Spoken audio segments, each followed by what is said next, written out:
Hello दोस्तों, यदि आप भी क्लास 11th का 19 सितंबर को फिजिक्स का त्रैमासिक परीक्षा देने वाले हैं तो अभी की इस क्लास में क्लास 11th के लिए फिजिक्स के हम लोग क्वेश्चन पेपर देखेंगे 19 सितंबर त्रैमासिक परीक्षा यानी क्वार्टरली एग्जाम के लिए। तो आप लोग इस क्लास में अंत तक बने रहिएगा। क्लास 11th क्वार्टरली एग्जामिनेशन सितंबर 2025, त्रैमासिक परीक्षा सितंबर 2025।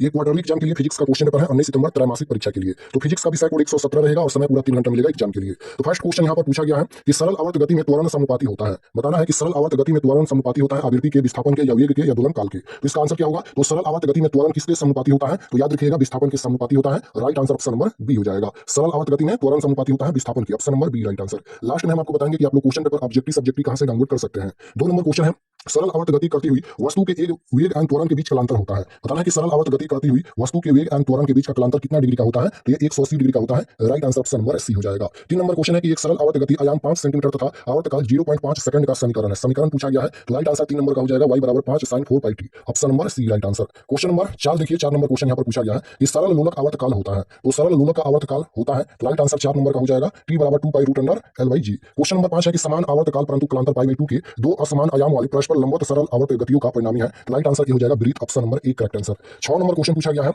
यदि किसी दृढ़ पिंड को इसके गुरुत्व केंद्र से लटकाकर दोलन कराया जाता है तब इसका आवर्तकाल होता है। तो राइट आंसर सी हो जाएगा, इसका आवर्तकाल अनंत होता है। क्वेश्चन नंबर 7 है कि एक लड़की झूले पर बैठी झूल रही है, यदि वह खड़ी हो जाए तो झूलने का दोलन काल क्या होगा? एक लड़की जो है वो झूले पर बैठी झूल रही है, यदि वह खड़ी हो जाए तो झूलने का दोलन काल पूछा गया है, तो घट जाएगा। Right answer option number B होगा। क्वेश्चन नंबर 8 पूछा गया है यहाँ पर कि प्रतिबल तथा विकृति का अनुपात कहलाता है। तो प्रतिबल तथा विकृति का अनुपात क्या कहलाता है? तो इसका राइट आंसर हो जाएगा प्रत्यस्थ गुणांक कहलाता है। Option number C right answer. 9 number question है कि यंग प्रत्यस्थ गुणांक की विमाएं है। तो राइट आंसर 9 का ऑप्शन नंबर बी हो जाएगा। ml इनवर्स t इनवर्स 2 हो जाएगा। Option number B right answer. 10 number question है कि ताप की वृद्धि से प्रत्यस्थ गुणांक का मान क्या होगा? तो ताप की वृद्धि से प्रत्यस्थ गुणांक का वैल्यू पूछा गया है। तो करेक्ट आंसर ये हो जाएगा घटता है। क्वेश्चन नंबर 11 है कि प्यासो अनुपात का मान, प्यासो अनुपात का वैल्यू पूछा गया है। तो राइट आंसर ये हो जाएगा, इनमें से कोई नहीं इसका आंसर होगा। क्वेश्चन नंबर 12 पूछा गया है, एक तार पर 20 न्यूटन का तनाव बल लगाने पर इसकी लंबाई 100 सेंटीमीटर तथा 40 न्यूटन का तनाव बल लगाने पर लंबाई 105 सेंटीमीटर हो जाती है। तार की प्रारंभिक लंबाई जब 20 न्यूटन का बल अनुपस्थित था। तो राइट आंसर क्वेश्चन नंबर 12 का हो जाएगा। Option number A 90।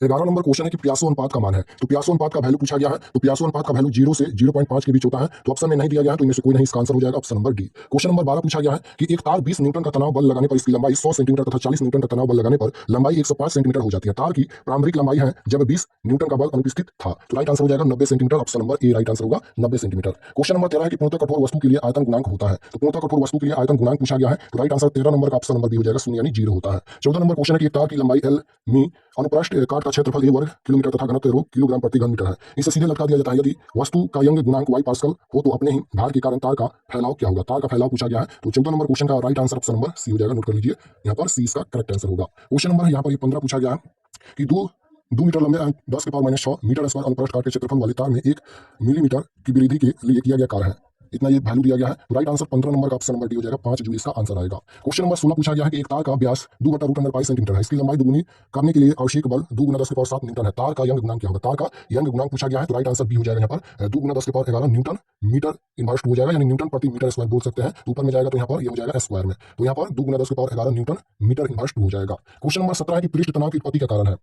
तो पृष्ठ तनाव की उत्पत्ति का कारण पूछा गया है। तो राइट आंसर भी हो जाएगा संसर्जन बल हो जाएगा। यदि कोई द्रव किसी ठोस की तरह को नहीं भिगोता है तब उसका स्पर्श कोण होगा। तो राइट आंसर 18 नंबर का हो जाएगा अधिकोण। 19 नंबर क्वेश्चन है कि पृष्ठ तनाव का मात्रक है। तो पृष्ठ तनाव का मात्रक पूछा गया है। पृष्ठ तनाव का मात्रक क्या होता है? न्यूटन प्रति मीटर होता है। तो यहाँ पर न्यूटन मीटर इनवर्स हो जाएगा, इनवर्स ऊपर में जाएगा तो यहाँ पर माइनस हो जाएगा, यानी यहाँ पर न्यूटन मीटर होता है और ऊपर में जाएगा तो इनवर्स में हो जाएगा। तो newton metre inverse correct answer option number B होगा। 20 नंबर क्वेश्चन है, यदि किस नली का व्यास दुगुना कर दिया जाए तो नली में पानी का चढ़ाव हो जाएगा। तो राइट आंसर 20 नंबर का हो जाएगा, ऑप्शन नंबर बी आधा हो जाएगा। 21 नंबर क्वेश्चन है कि ताप की वृद्धि से किसी द्रव का पृष्ठ तनाव, ताप की वृद्धि से किसी द्रव का पृष्ठ तनाव पूछा गया है। तो राइट आंसर भी हो जाएगा घटता है। क्वेश्चन नंबर 22 है कि आर त्रिज्या के साबुन के बुलबुले के भीतर अतिरिक्त दाब होता है। तो आर त्रिज्या के साबुन के बुलबुले के भीतर अतिरिक्त दाब होता है। राइट आंसर भी हो जाएगा 4T/R हो जाएगा। 23 नंबर क्वेश्चन है कि जब समान अणु एक दूसरे को आकर्षित करते हैं तो इसे कहते हैं क्या कहते हैं? तो राइट आंसर 23 नंबर का हो जाएगा संसर्जन कहते हैं। Option number A right answer. 24 number question है वर्षा की बूंदों के गोलीय होने का कारण है। तो वर्षा की बूंदों के गोलीय होने का क्या कारण है? गुरुत्वाकर्षण बल, पानी का पृष्ठ तनाव, वायु का दबाव या पानी की सन्यता गुणांक। तो राइट आंसर क्या होगा? वर्षा की बूंदों के गोलीय होने का कारण पूछा गया है। तो ये हो जाएगा पानी का पृष्ठ तनाव। Option number B right answer होगा। क्वेश्चन नंबर 25 है, किसी संकीर्ण नली में द्रव के प्रवाह के लिए